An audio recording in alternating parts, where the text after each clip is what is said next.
right, everyone, let's go. It's episode 2 of the WebCast. I'm your host, Mike Wobschall. Wobby back with episode 2, talking NFL, talking Vikings football. Happy that you're along for the ride. Chase and Giles with me per usual as we get set for the NFL season.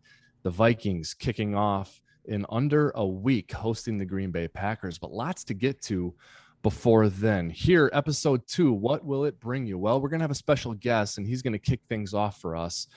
This is the Kirk Cousins experience. That's the topic of the show. And our guest today is Dave Ross, who has a wide range of opinions on the subject, and they're entertaining and interesting, and I'm very excited for you to hear them. Later on in episode 2 of the WebCast, we're actually going to venture into the waters of ranking the top 10 quarterbacks in the NFL.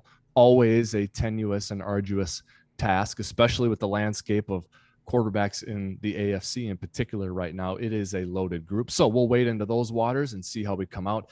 And then we'll close out the show with an NFC preview, let you know where we think the Vikings sit in the land of the National Football Conference. All of that to come later, but we're going to kick things off with our guest today. It's Dave Ross of VSiN, the Vegas Stats and Information Network, one of my favorite personalities at the network, and actually a gentleman I had the pleasure of working with last year on the Green Zone. A lot going on in Dave Ross's world, some programming changes at the network, which are going to put Dave in a very great time slot at the Vegas Stats and Information Network. So I encourage everyone to check out VSiN, but more importantly, check out Dave Ross. You can find him on Twitter at DRossSports. You can find him there, but you can find him right now on the WebCast. Hello, Dave, my friend. How are you? Man, it's great to be with you, Wobby. Gentlemen, it's awesome to be with you guys talking Vikings football here and just talking football in general. And Wobby, I got to say, man, it was awesome having you in the Green Zone last year in our indoctrination together, talking Vikings football for the better part of 17 weeks. So it's really fun. I appreciate the shout out on VSiN, but we loved having you on just as much. So it's a privilege to be with you guys. Yeah, well, it's a privilege to have you on here. Dave, your show, Big Bets with Amal Shah. It is, I believe, 2 to 4 Eastern, 1 to 3 here in the cornfields. And it's a recent move and a change at the network for you. So tell us and the listeners a little bit about what that change, how it happened, and what it's going to mean and what the show's about. Yeah, I've been out now in the desert for a year, since coming from the Midwest there in Chicago for 8 years.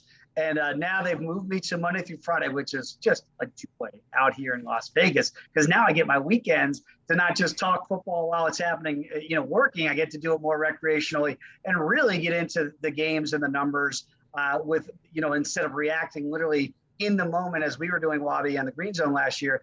Now I get my weekends to really sit and kind of marinate on the games, both college on Saturday and pro football on Sunday. I'll be with Amal Shah, as you mentioned, 2 to 4 Eastern, Monday through Fridays here, be some big bets.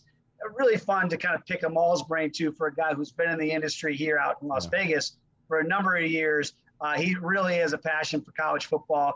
I mean, I love just about every sport, but certainly football comes to the forefront there as well. I'll still be doing my First Strike podcast weekly at VSiN as well, getting to mixed martial arts too. So I'm kind of jack of all trades, master of none, but I absolutely love breaking down NFL football, as you know, certainly a passion of mine and a passion for the country. Yeah, absolutely. And a passion of everyone here at the show, at the WebCast, including Giles and Chase. So glad you could join us, Dave. And as I mentioned at the top, this is the Kirk Cousins experience. So, Giles and I go back a little ways and have been talking Vikings for a long time. When I left the team, Giles and I ended up in the same spot, and we would work every now and then, but we would mostly talk Vikings. And we could really strike a chord on Kirk Cousins. I think we saw eye to eye on it. And honestly, Dave, that's really saying something, as you know. And I think you and I kind of are there too, because almost no one sees eye to eye on Kirk Cousins. It's like lightning rod. It's like politics. You know what I mean?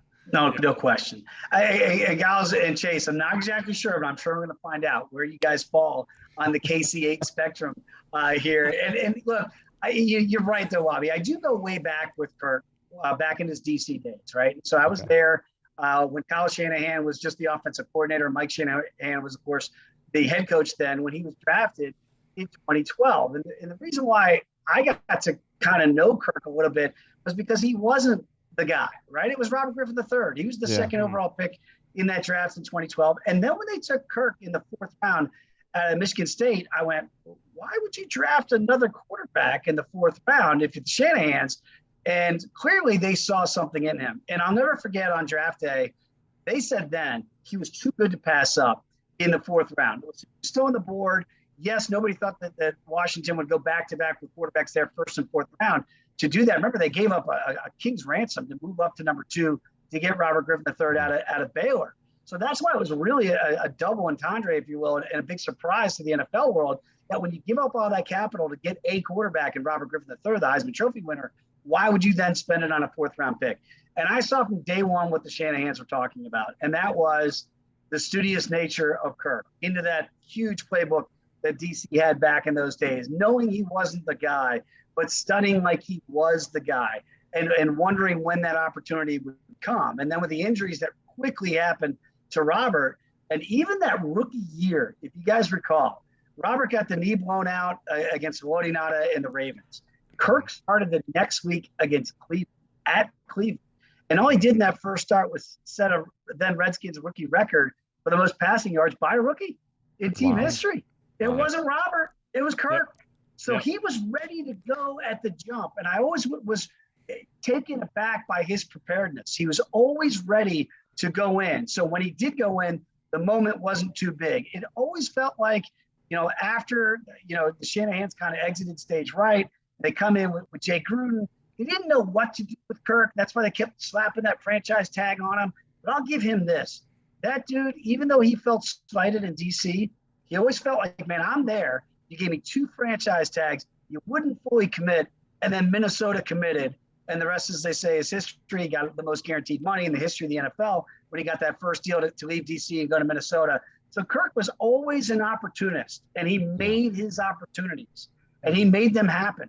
So I look at the guy, and I know now he's up in the final year of that contract that he got. I think it was still a good deal for the Vikings. Maybe not exactly what they wanted, but still good enough. I'll be curious with the new coaching staff if he's on almost a prove-it season to figure out what they have if he's the guy going forward into the future for the Purple Gang. Yeah, and Giles, I want to point to you on this one because listening to Dave talk about that, I think he makes a very good point on Kirk's professionalism and just being a pro and being ready to go. And I think sort of, Giles, that's where you would, like, if you get into a sports talk radio argument with someone, you don't get to articulate on the air on TV, like at the Green Zone, Dave.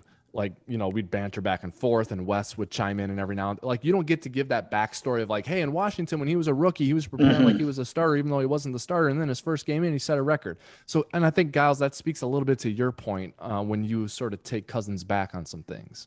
Yeah, 100%. Whenever I look at a quarterback, I often start at the place of variance because you look at a lot of different quarterbacks across the league.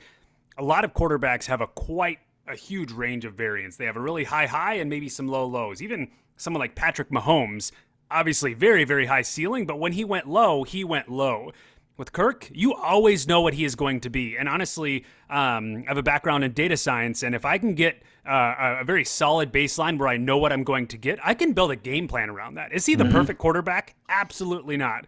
He has some very, very strong strengths. He also has some pretty dramatic weaknesses. But with that being said, he is still an above-average quarterback. Is he a top 5? In my opinion, no. If he's protected, maybe you can provide some top 5 attributes. But at the end of the day, you know what he is. So if I'm a head coach and I'm a general manager and I have the ability to draft well and draft rookies well that can play, that's a game plan I can go to the yard with where I know exactly what I'm going to get out of him. Versus when you have that variance and I know if he has a train wreck, we're out. Versus I know what I'm going to get out of him. So if you can leverage that correctly, I think there's some good things that could happen this year. Yeah, and isn't it, guys, that you look at Kirk, right, and you can go back to the D.C. days, and certainly I went back and even looked at the Minnesota years. I mean, they've been pretty darn good on paper, and I know it's not what the fan base wants to hear, right? Because they're like, the miracle in Minneapolis, it wasn't Kirk, throwing the out pattern there, right? It's different guys that got them to the highest points. But I think when you just look at it statistically, I mean, his numbers last year are favorable in comparison to Aaron Rodgers as the 2-time reigning defending MVP. They're not that far off. but that's an 8-9 football team. They're always going to place the blame at the quarterback. They get too much blame. They get too much credit. I totally understand that. Kirk understands that. That's the way of the world. That's the way we operate in fans and media base. But when you really do look at it, I'm with you, guys. I look at it and go, this is a guy that you can win with. Tyler Fulgham, a buddy of mine that I did a show with in Chicago for a number of years now at ESPN, we would debate Kirk as everybody debates Kirk. Of like, okay, is this a guy that's an elevator or a guy that needs to be elevated? And I think that's really where you start to delineate who he is. I actually do think he is an elevator. Tyler thinks he needs to be elevated. So those are the discussions you have. And I think they're both fair. And it really is a difference of perception of who Kirk really is. I think this is a huge year for him now with JJ at wide receiver, maybe, saying this is going to be the best offense, we've had, blah, blah, blah. The expectation levels are through the roof. If you can take over a team now with a new head coach, and now Kirk, it's not Zimmer, as you guys well know. Now Kirk is the veteran. He's the guy that's been there, the old regime. Can he really win over the new group, the new GM, the new head coach, and say, not only am I your current, but I should be your future as well? I think he will prove that to be the case, but I do think it's one big year for Kirk to make sure that resonates with the new brass. It is. You're totally right about that, Dave. And you mentioned the man's name who I was going to bring up next, and that is Mike Zimmer. And what Mike Zimmer did from 2014 through 2017 with the Vikings, I mean, he was transformational. I mean, the Vikings defense in 2013 was the worst in franchise history, and that was immediately turned around by Mike Zimmer and that regime. And it was still Rick Spielman through that, but Rick Spielman changed a little bit with Zim.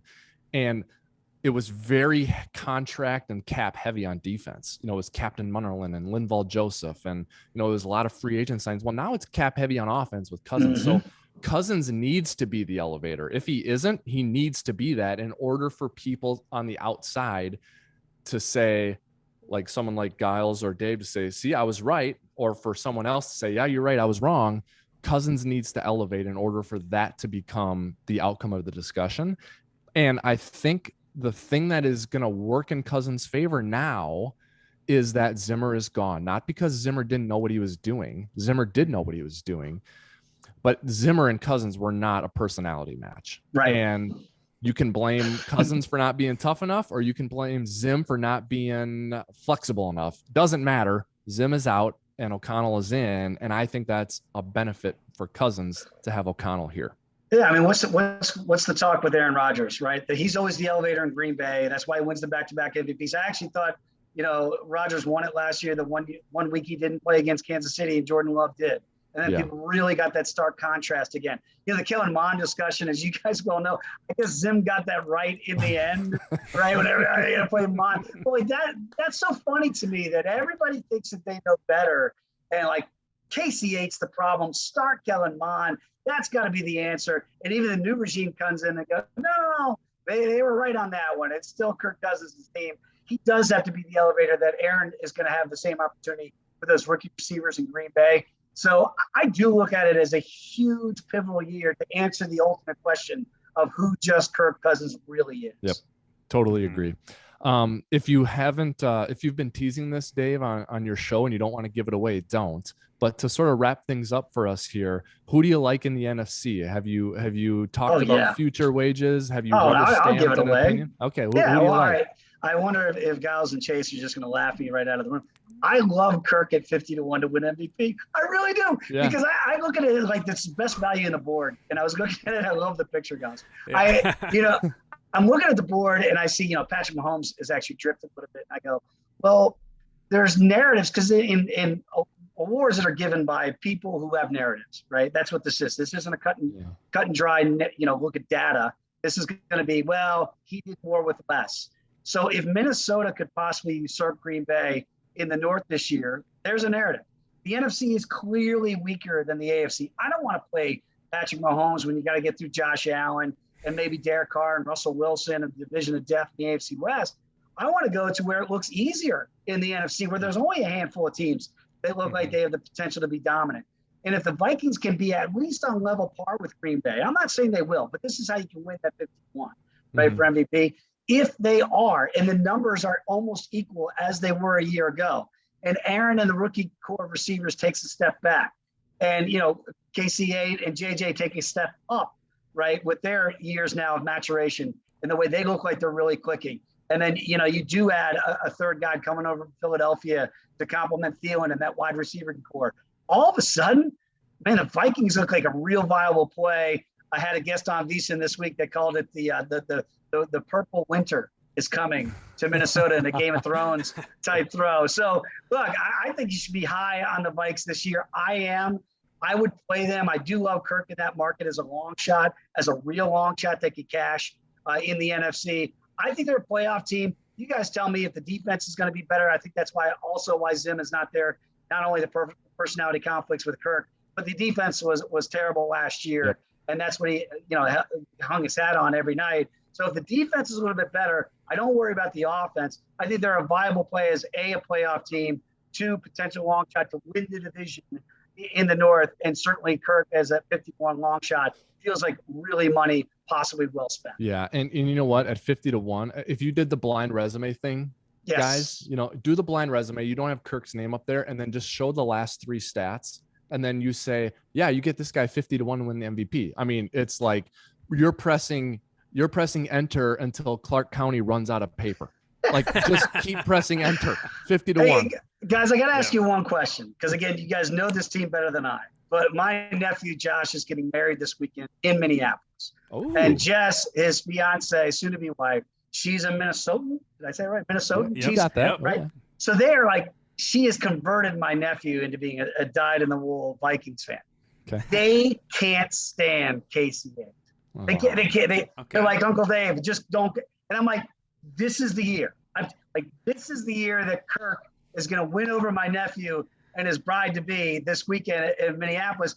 Because week 1, you jump out of the gate against Green Bay at home, and you're giving me a 1.5, by the way, don't need them. I'm playing the Vikings money line straight up, and I'm going to tease them through the hilt, through the 7, the key number of 7 in week 1 as well.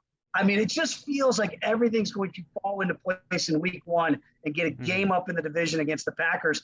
And if they don't get it and Kirk doesn't do what I think, then my nephew's going to say, see, Uncle Dave, I told you so. Like, week 1 is paramount for the Vikings' success this year. It is. And it's not for Green Bay. And it's not for Green Bay, right? I mean, look what happened to Green Bay against New Orleans in week 1. They get waxed, and they recover. I mean, but for the Vikings, it is a big game for them. It's huge. And I don't know how you would weigh that into your handicapping. I think that angle can be overplayed at times, but it's absolutely a fact that this is a huge week 1's huge for the Vikings, and Green Bay is not going to look at it as just any other game. It's still week 1. It's still your division rival, but they will be able to overcome losing that game. The Vikings, it would be just a huge boon to their season to win. I would be remiss not to mention the Cowboys, Dave, before we go. I know I said this last question before we go. Now I'm asking another one. You're a Cowboys guy. How you feeling about your squad? Well, I felt a lot better until Tyron Smith went out until December. I mean, I've done so many shows this summer, and I kept saying, the key to the Cowboys' offensive line would be Tyron Smith, the guy that might go to Canton, Ohio one day. Yeah. But, you can't make the club from the tub, and, availability is the best ability and all those cliches you want. The guy can't stay healthy. I love the guy. He's going to be out until December at the earliest. Can you really count on him for the second season, if you will, if you even get that far for the Cowboys? Now, you got to take the rookie that you draft at a Tulsa, who's a guard, and flip him outside and play offensive tackle and protect the blind side. Good luck, man. Look, the value was on the Eagles when they were as high as 3-1 to win the division. That value is gone. I saw today the Cowboys and the Eagles are in a dead heat at plus $1.50 to win the division. Bobby, you know me. I did play the Cowboys at plus $1.40. 2 weeks ago, before the Tyron Smith injury, I almost rue it now and go, oh, man, I could have waited and got an even better number. I didn't know about the injury. I still think that Dak is the reason why I still have hope that he's the best quarterback in the division. Jalen Hurts has got to prove it to me. Their offensive line is spectacular in Philly. They can run the ball. I do have a question about if the Cowboys can do that enough. Losing Randy Gregory in the defensive side is a loss. Make no bones about it. But I do think they're going to be better on offense. Schultz is huge for somebody like Dak to have a security blanket in his tight end until he gets Gallup back. CD's got to slide over to be the number 1 guy now, maybe out of the slot. We'll see how that plays out. So there's more questions about Dallas early, but I think Dallas would be better late. And if Dak Prescott, knock on wood, a guy who's been injured the last 2 years. Nobody likes to talk about that, but it has happened. If he can't stand up because the offensive line can't protect him, then it's going to be a longer season. The Eagles in that quarterback room and Gardner Minshew there as the number 2 are more equipped to handle an injury to your key position than the Cowboys are. So they've already had a problem at left tackle.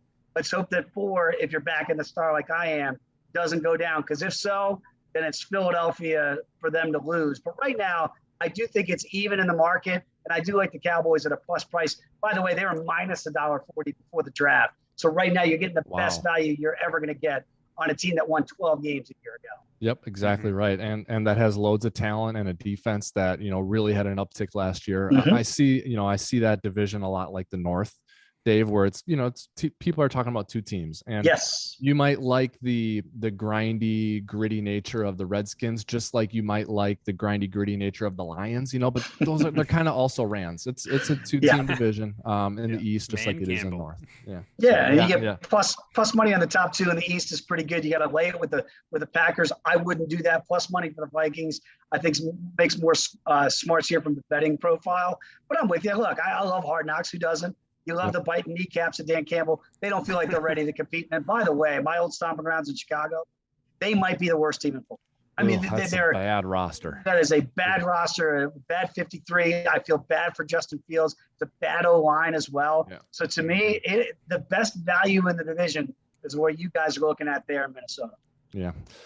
At DRoss Sports on Twitter, VSiN 2 to 4 Eastern Time weekdays, big bets with Dave Ross and Amal Shaw. This was truly a pleasure to have you on the podcast, Dave. I really appreciate you giving us a little bit of a boost here and spending some of your valuable time with us. Well, just when you guys are mega stars, don't forget about me. I want to come back and talk on your show again. You got it. You always have a spot here, Dave.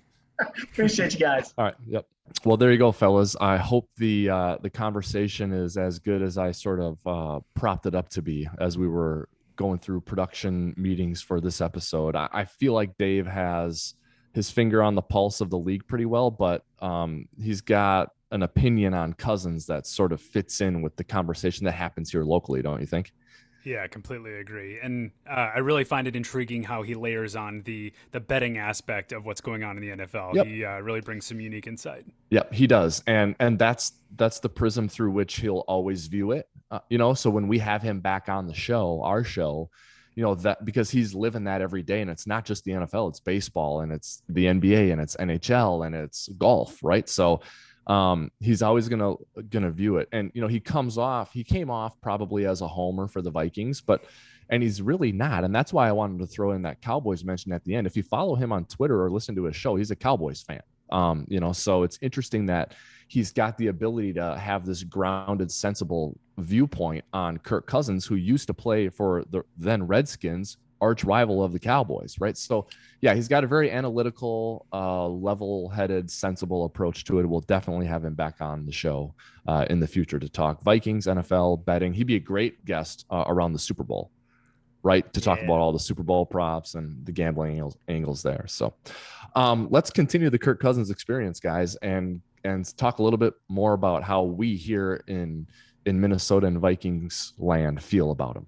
So let's break him down on a personal level, playing the position and some intangibles, and then settle on where he lies in the topography of the NFL, and get into our top 10 quarterbacks list. Okay. So we'll start with personally, where I've actually had the pleasure to be around him, right? I've had the opportunity to be around Kirk, having been with the team for the beginning of his tenure there.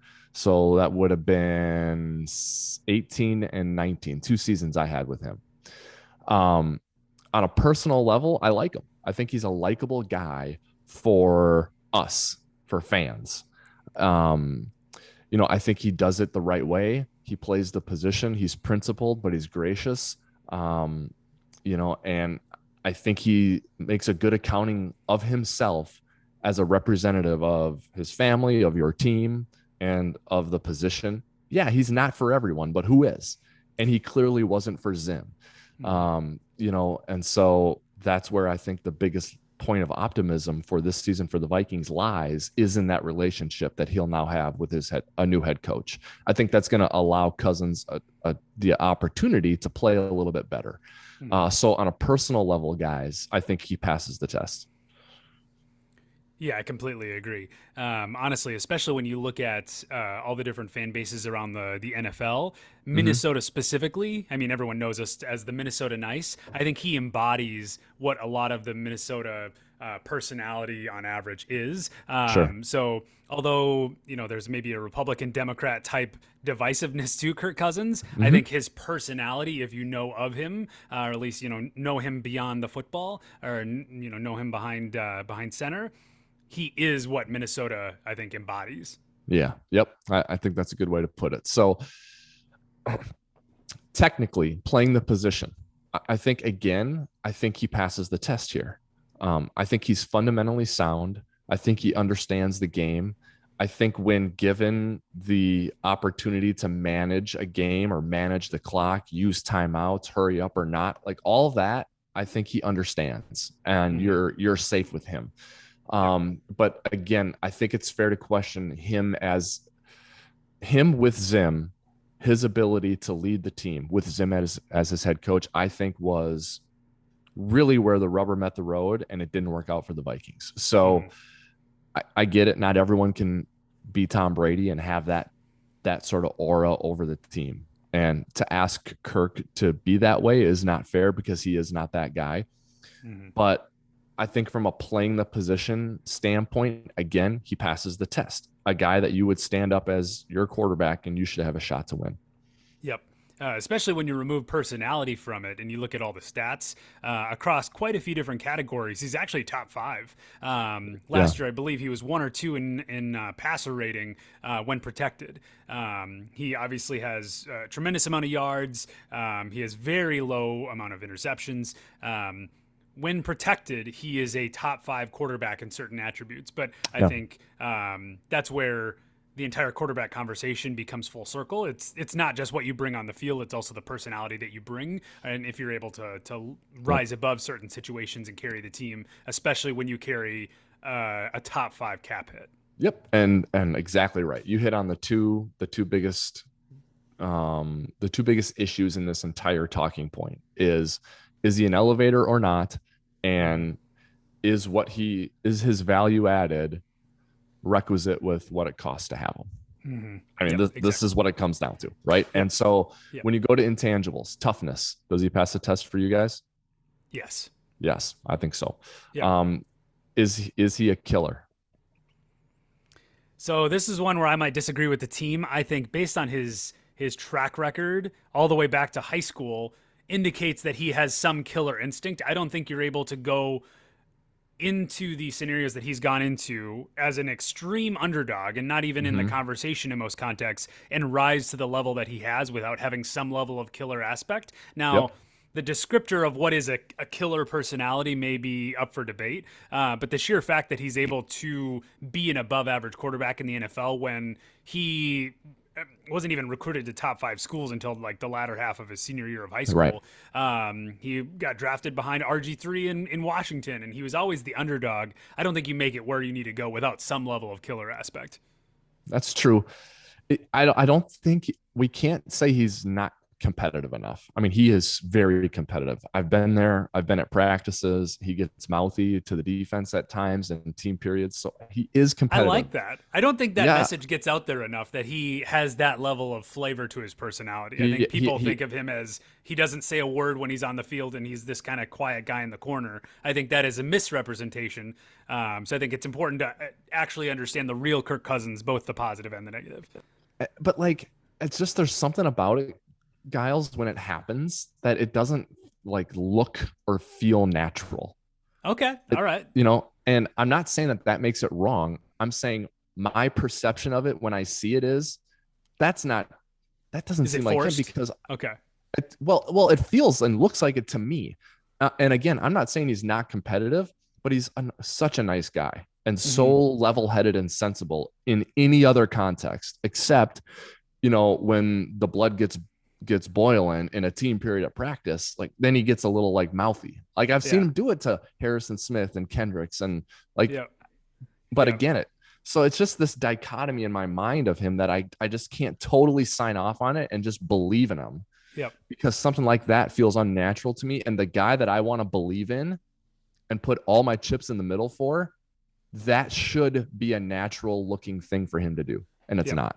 Because at the end of the day, he's not a gunslinger personality. He's an executor. He's a very to the T, very highly skilled executor, but he's an executor. He's not a off the cuff, off the script type mentality, which, I mean, I think we can debate all day long whether that's a good thing or a bad thing. But I think when you know what you're getting, you can at least build a formula around it, if that makes sense. Yeah, it does. So let me put a bow on this here.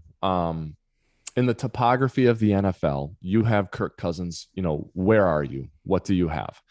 You know, and I think what we have seen through a decade with him, and particularly for the Vikings here over the last few seasons, you know, I think unfortunately it's kind of no man's land a little bit, because you're more than respectable. You're very good on offense with Kirk Cousins, you know, and you're so good though that you're not ever going to be a 3 or 4 win team and be in position to get an Andrew Luck who's coming up, right? Or to get, you know, I'll just use the other examples, to get Peyton Manning, right? To get this guy that everyone believes in. And I haven't seen it from Trevor Lawrence, but a guy like that, you're never going to be in a position to get that guy with Cousins as your quarterback because he's too good and going to win too many games. But we haven't seen him rise up to the level to get you to the promised land either. So you're kind of in no man's land. And the Vikings haven't been able to break that cycle with him. And the last thing I'll say before I give way to you to put a bow on this from your perspective too, is the pessimism point is we've seen it for 10 years. Why do you think it's going to change? But the point of optimism is O'Connell. Not that O'Connell's a better coach than Mike Zimmer, but that O'Connell is a better coach for Kirk Cousins than Mike Zimmer was. And I think if we see progress, if we see a little bit more this year than what we've seen, like think how we felt about Cousins when he beat New Orleans in the playoffs. So if it's a half step beyond that with O'Connell this year, then I think you're onto something and you have every right to stand behind him and believe in him. If it's the same old story this year, though, I don't know how you could still be on the train for him as a guy who is an elevator and a transformational guy for your franchise. I completely agree. I think this is the make it or break it year for Kirk Cousins. And I think per your comment about Kevin O'Connell, I also think you need to layer in Kwesi into that conversation as well, because to win the Super Bowl in the NFL, you have to have a great quarterback, period, full stop, no questions asked. Now, the big debate is how good of a quarterback does that actually need to be? And I would say 9 times out of 10, you need a Patrick Mahomes, you need a Tom Brady, you need someone that can win the game for all intents and purposes for you. However, I think in the last 10 to 20 years, there have been a handful of times where an above average but non-elite quarterback has not only made it to the Super Bowl, there's plenty of those, but also won the Super Bowl. And I think in those contexts, it's important to note that the GM was able to draft rookies and being able to fulfill a roster on rookie scale contracts. And I think respectfully, as of, recent news, we have not done so well in that category up until now under Rick Spielman. I mean, almost the entire 2021 draft class have been disseminated and pushed off to other teams, or not even on a roster for that matter. So with that being said, if Kwesi can really take this rookie draft class and actually get production out of them, I think that's where you're able to be successful with a non-elite quarterback, elite meaning the top 5 category. So if we can get into that realm, I think that's where we give ourselves a shot. If you're not able to draft rookies that can be immediately productive actually on the grass, I think then it's a non-starter issue. Yep. And so you've got level of play and leadership with Cousins, but then again, you're kind of alluding to this whole cap hit thing and what's it cost to have them, right? Because the Vikings get to the NFC Championship game in 2017 with Case Keenum at quarterback, right? And it's like, how can Kirk Cousins not get the team further than what Case got him? But it's just not a fair comparison because the Vikings were just loaded on defense that season, right? So, I mean, Case Keenum is not getting last year's Vikings to the NFC Championship game. Just not happening, right? Yeah, So, period. right. So there's that element to it as well. So, all right, let's get to segment 3. Top 10 quarterbacks in the NFL. Giles, you alluded to what's elite, top 5. Well, we have a top 10. So there's no need to drag this out, but we do need to make a key point of distinction here. What's the criteria? So the Wobcast top 10 quarterbacks is based on who you would want under center for you right now to win games this year. Okay. So we're not trying to go back on our glory days and look at who's still kind of hanging around in the league and was in the top 10. And we're not projecting out. We're not saying what's Kenny Pickett going to be like, right? Yep. Okay. So it's right now, you got to win a game. Who do you want? I have my list here and I'll read it off to you guys and let's have a conversation about it. I'm anticipating a couple of holes that you're going to want to poke in my list. But I'm anticipating that we're going to agree on a bunch of them as well. All right. All righty. Let's do it. I think we should start at 10 and work our way down to 1. You guys good with that? All right. Love it. Mm-hmm. So not to be anticlimactic here, but number 10 on the list is our guy, is Kirk Cousins. He gets into the top 10 for me, and he is number 10, which means obviously there's 9 ahead of him, and we'll unveil who those are. But let's stop right there. If you were to do a top 10 quarterback list, guys, would Cousins be on it? And if so, where would he be? If not, how close is he to getting in? He's number 10, so he does make the Wobcast list. Honestly, I think based on your description of our top 10 formula, I would say he absolutely gets in because I think that's where a lot of top 10 lists get kind of skewed, where people are having different conversations. Some people look at certain quarterbacks like Trevor Lawrence and said, whoa, he should be way higher. He's going to be a generational quarterback. Yeah. Well, ultimately, he hasn't proven it yet. So if you're trying to win now and you want to know exactly who they are, Kirk absolutely is top 10. Yeah, full stop. Chase, in or out, top 10, Cousins? For me, it depends where you have Derek Carr on your list. That's the debate. That's the debate I see a lot. Personally, I think Derek Carr is a better quarterback than Kirk Cousins. So if we're talking about top 10, I don't know if I can put him up there if Derek Carr is not in there. But I guess we'll have to hear the rest of the list to sort that one out. Yeah, Joe Lunardi would do college basketball, like last 4 in, like who would be the next 4 out, and when he's trying to guess this. Yeah. So let's just put it this way. Derek Carr would be on like one of the next 4 in. So I don't have him in. He's out. Interesting. Okay. But like if it was a top 11, he would be a candidate for like number 11. All right. Let's do the next 3. Coming in at number 9 is Matthew Stafford. Number 8, Lamar Jackson. And number 7, I think will be the subject of our first debate. Number 7, I have Justin Herbert. Okay. So Cousins 10, Stafford 9, Lamar Jackson 8, Justin Herbert 7. Honestly, I would say I agree with all that list except for Justin Herbert. Call me a stan, but I think he's higher than that. Higher than 7. Okay. Yep. So there's someone that I'm going to name coming up here who you would bump down so Herbert could come up. Yep. Okay. Chase? Actually, I like Herbert right there. I think he's good. I haven't seen greatness from him yet. Okay. He makes the playoffs both of his years. So. All right. So Herbert Fair at enough. 7. I think the debate is with who is at number 6. Who do you think's at 6? Joe. Yep. Joe Burrow. So Burrow 6, Russ Wilson 5, Josh Allen 4, Cousins 10, Stafford 9, Lamar 8, Herbert 7, Joe Burrow 6, Russell Wilson 5, Josh Allen 4. Go. Josh Allen feels a little bit low at 4, but I can see where you're going with this. A little bit of old guard, maybe. A little old guard here in the top. Hey, if 3. you got to win now, I mean. All right. Yeah. Chase Burrow 6. I think you want him higher. Well, here's the thing. As of right now, no. I think Joe Burrow. I think 6 is just about perfect for him. He's definitely better than Herbert in my opinion. Look at their 2 rosters. I love Herbert. Don't get me wrong, but his roster is not the same as the roster that Joe Burrow took to the Super Bowl and almost won the Super Bowl with. And then on the other end of that, Josh Allen at 4. The way I see it, if you put the quarterbacks in tiers, there's 4 quarterbacks that are in that first tier. And Josh Allen's in that. So, and I'm assuming the next 3 are about to be read off here. So I think that's a fair ranking for Josh Allen. I think they're all interchangeable. So. All right. So Allen, I agree. He's unquestionably a top 5 guy. And if you told me he can't be at 4, you got to move him, I would move him to 3 before I'd move him to 5. I have respect for his game, and sort of his coming out party was a game against the Vikings a few years ago, if you remember, at US Bank Stadium. Yeah. Where he was kind of played out of his mind. He was really fun to watch. Yeah. So I'd move him to 3 before I'd move him below 4. I'll give you that. But I just, out of respect for body of work, I couldn't put him ahead of these next 3. I just couldn't do it. And so who we have left in some order is Rodgers, Mahomes, and Brady in the top 3. Okay.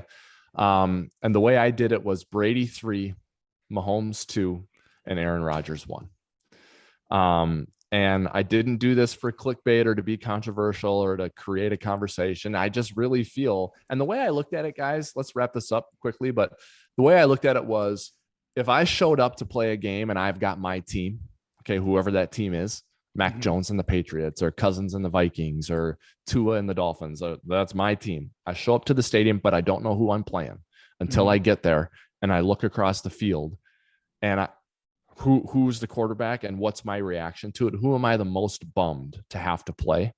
It's Rodgers. Okay. 100%. It's Rodgers. That's the one I don't want. Like, if I could choose one and just throw it out and I don't have to deal with him, it would be Rodgers. Don't have to worry about that.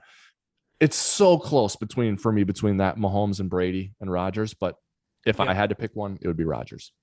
Okay, I'll give you that. Honestly, in my mind, I would maybe flip Brady and Rodgers and have Rodgers at 3 and Brady at number 1 based on sample of work. And if you need to go win a Super Bowl, like if you're starting a Super Bowl, who are you starting? I'm starting Tom Brady. I'm sorry. Yeah. But I understand the line of thinking surrounding Rodgers.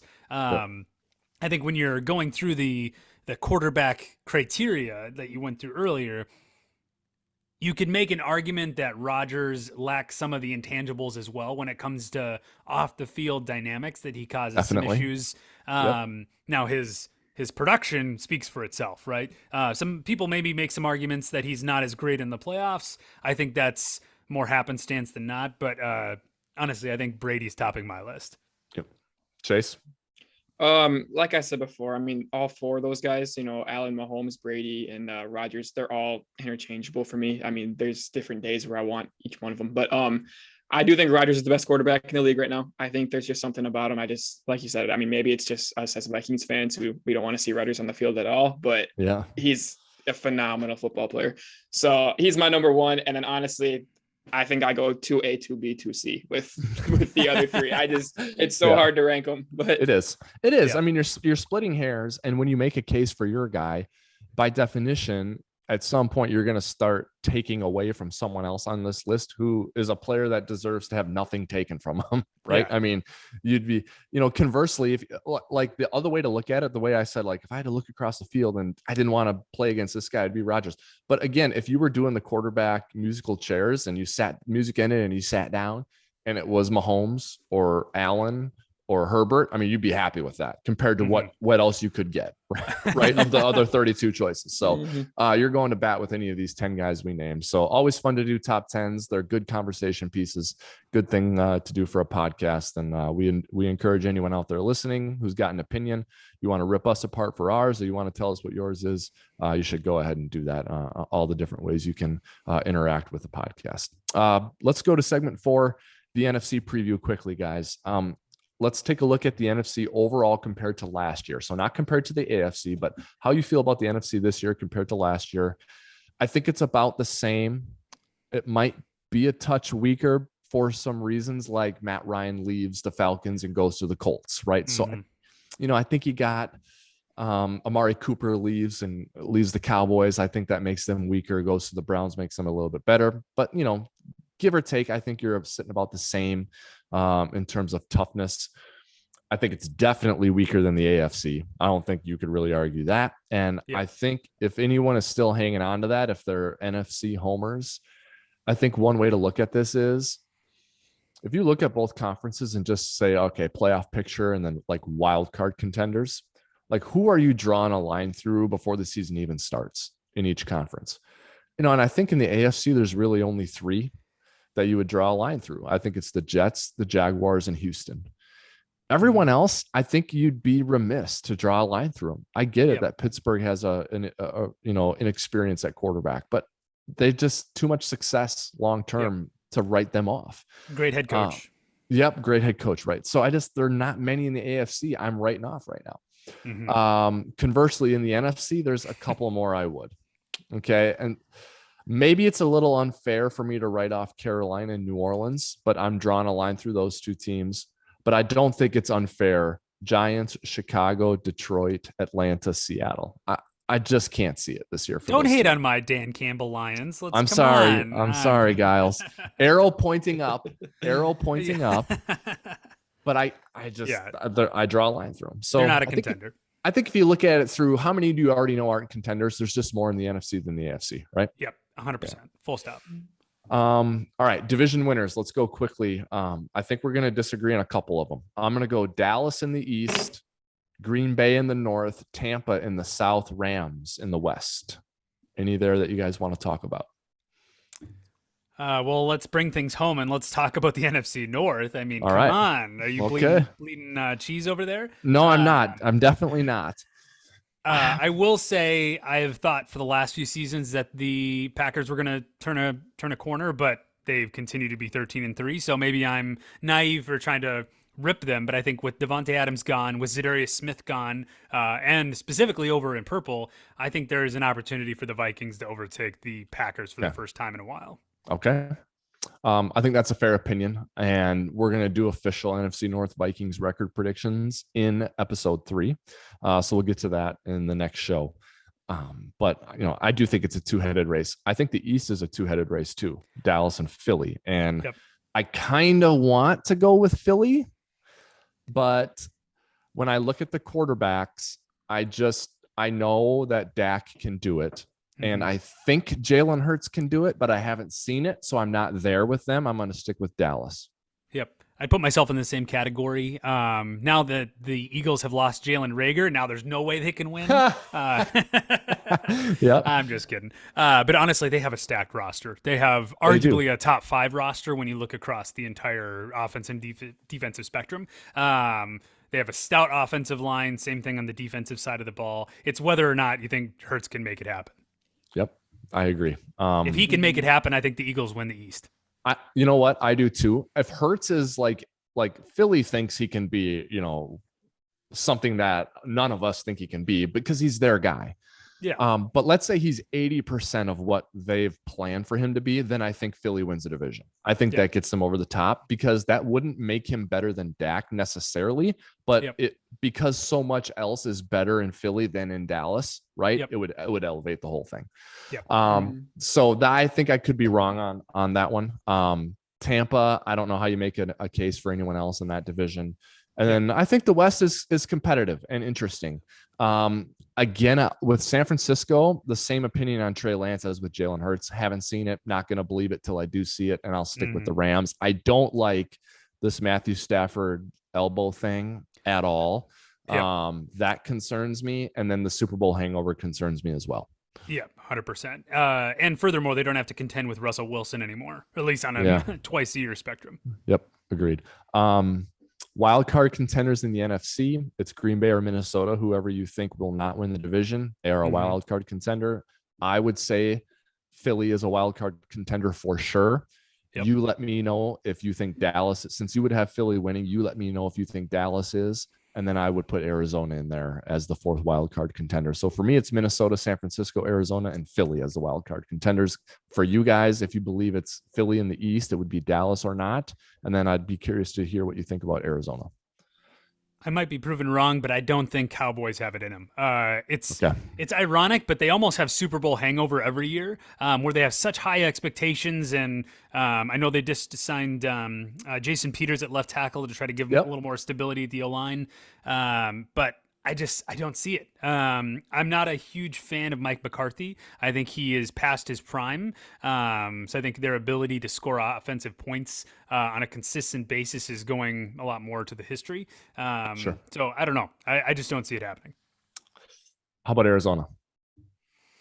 Ooh, that one's a tough one. I want to like them on paper. I just can't get myself to go there. I think Kyler He has some great attributes, but I don't think he's been able to really truly prove it. Where last year, I think their record was way better than what their team was. They kind of lucked into as good of a record as they did. I mean, for all intents and purposes, the Vikings almost beat them, and we didn't make the playoffs. So I think that should be worth considering. I don't know. They have nice uniforms, but other than that, I don't see them making a haul. All right. So there we are. That is our NFC preview for the WobCast, looking at a lot of the same from last year. But for those of us in this universe, one of the changes we're hoping is in the NFC North. We'll see if the Vikings can flip the script, so to speak, and we'll get into more of an NFC North Vikings specific preview in episode 3 of the WobCast. All right, let's close out the show here. Our thanks once again to Dave Ross for joining us earlier in the show. If you didn't get a chance to listen to that, if you skipped ahead to the later part of the show, go back and listen to Dave Ross. We're hoping he'll be a recurring guest here on the WobCast. At DRoss Sports on Twitter is where you can find him. He's a host at VSiN, the Vegas Stats and Information Network. Make sure you check him out and all those guys at VSiN. Next episode, it'll be a Vikings Packers preview, and then we'll get into some Vikings specific and NFC North specific predictions as well, and we'll touch on a few gambling topics and maybe get to some other topics that are on our mind before we head out into the regular season, which we're all excited to see. Where you can find the WobCast, where you can find all of your podcasts: Apple Podcasts, Google Podcasts, Spotify, Amazon Music, Pandora, and you can also find us on YouTube. So make sure you check us out there as well. And we want interaction from you guys. We love it when fans drive the content. So make sure you find ways to interact with us. Two of the best ways to do that: on Twitter, where you can find me at Wobby, and you can also email us at realwobcast@gmail.com. realwobcast@gmail.com. Email us your thoughts, your questions, and we'll be sure to incorporate them into the show. So for Giles and Chase, this is Wobby signing off for now. We'll see you next time.